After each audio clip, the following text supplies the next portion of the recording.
we're going to carry on now a little bit with the plants. And the plants are also reactors, and they have magnetical and gravitational fields. When plants interact with the fields, they are not absorbing any matter state from the soils or the environment, and they are the ones that feed from the fields only. They understand how to do this. Everything interacts with everything else, and they're using the totality of themselves to absorb the fields.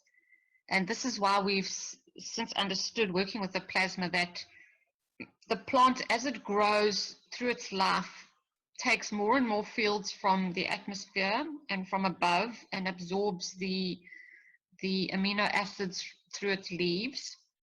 And the root structure is there to hold it into the soil and also capture any fields that are around and in the soil that may help it to live, with things such as nitrogen or minerals or water. So in summary, both the animal and the plant world interact with the fields in their environment. We're all reactors, and we receive and we give fields all the time. We can view ourselves and the plants as little suns giving and receiving fields. So we need to explore the connection between the animal world and the plant world.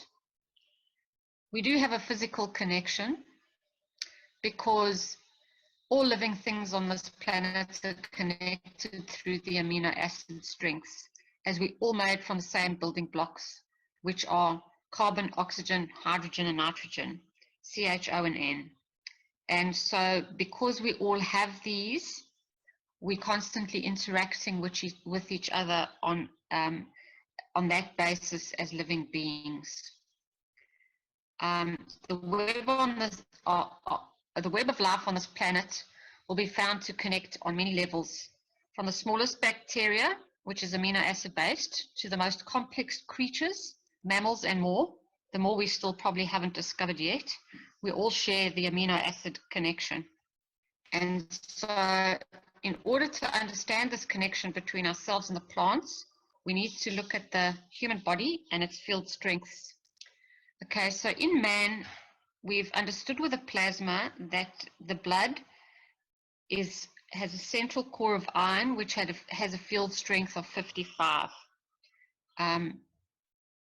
When we understand the field strength of our physicality, we use the copper, which has a field strength of 63. These field strengths all come from the atomic mass. And when we understand our emotion, we've been taught that the emotion is the field strength of zinc, which is 65. Now, here comes the next part, which is you add up the field strength of the emotion and the physicality and the field strength of the soul of the human being, which is the neutron part, is iodine, which has a field strength of 129.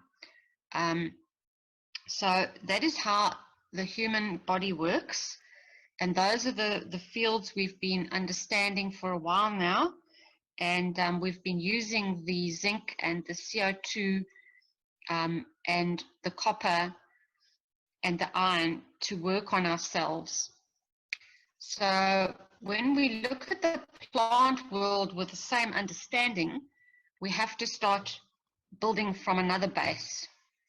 When we look at plants, their blood is actually the chlorophyll, and that is a field strength of 24, which is magnesium, which is the center core of the amino acid of the blood. So these are now the steps we took to find out where the plants fitted in, and we took our periodic table and we looked carefully at things, and there had to be correlation. And we had understood from biodynamics that silicon was very important. So we attributed the physicality with a field strength of 28 to the plant, which Mr. Keshe confirmed was correct. We then went and discovered that sulfur is the field strength of 32, which becomes the emotion of the plant. because when you look at the plant, the plant is made up of soft minerals, really. They don't have many of the heavier, harder elements. So we had to look lower down on the periodic table. And when we understood that these were the field strengths of the emotion and the physicality, what we understood from this is that the isotopes do play a role here, but the field strength of the soul of the plant is zinc. And this for me was a great revelation, because I always understood that we had a great emotional bond with the plants. And so we realized from this, we actually have a connection with the plant's soul on our emotional level. And this is why plants are so important to us and give us so much of what we need in our emotional state. So when we look at man and plants, we can see that there is an amino acid connection, which we discussed earlier on, just like everything else on this planet. But so too is there a connection between the emotion of man and the soul of the plant. And we thought nature was something to use and abuse, but actually it's something very much different. And we have a very, very special connection with the plants. We can now see that our emotional strength has a similar bandwidth to the soul strength of the plant. And this means that the plants give from their souls to feed our emotion. And these wonderful creations give without reservation to elevate us. So how's that, guys? Were you expecting that? So the field interaction of man and plants is we take in fields through our sight, sound, smell, taste, and fields. And all of these feed our emotions directly, and we absorb and give amino acid fields, and we give and take fields with our emotion. We also give and take fields with our soul, and the plants feed us in all of these ways. They feed our emotion with their soul, and this is why they give us so strongly and so freely. So we can now have another look at nature with a totally different eye.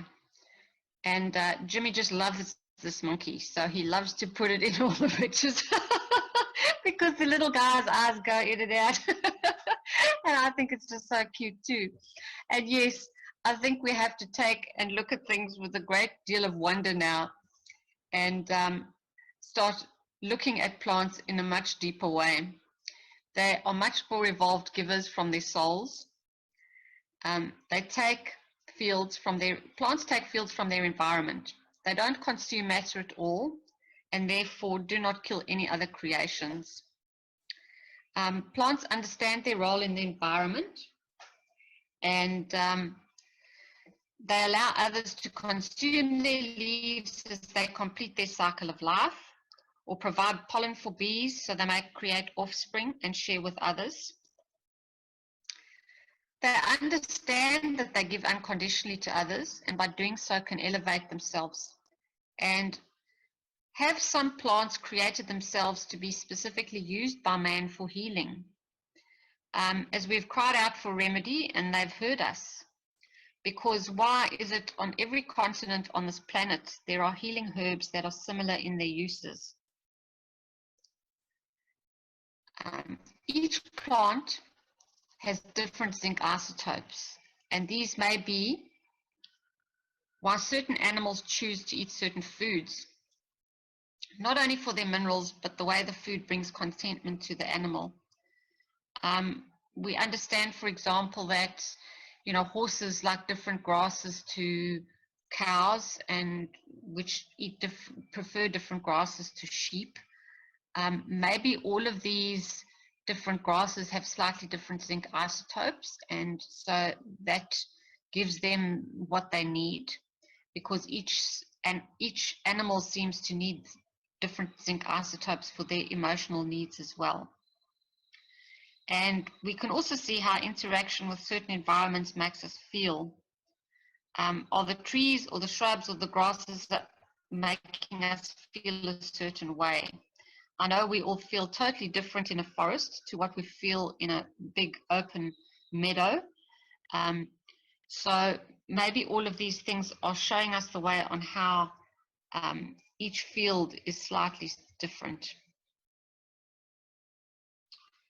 And so my own personal feelings as a gardener are that when we grow, nourish, and care for our plants, and we love our plants and touch their souls, they in turn give from their souls to make us feel happy in return. And some of my best feelings of connectedness with all around me and contentment in the world have been moments in my garden or out in nature, and now I understand why.